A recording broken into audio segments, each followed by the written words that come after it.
How to fix Spotify not playing music. To fix this issue, first of all, make sure that your internet connection is working perfectly fine. Once you check that, open your App Store on your device and on the searching bar, search for Spotify. Now, make sure that there is no update available in the application. If you see update button, then simply hit on that and your Spotify application will be updated. Once it is updated and your issue is still not solved, then go to the settings in your device. Once you launch your settings, scroll down until you find out General. Then tap on General.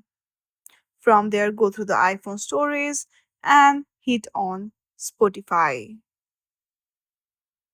Now, do offload app and reinstall your application again, and then your issue will be solved. I hope you like this video. If you like this video, then please do not forget to like and subscribe to our channel.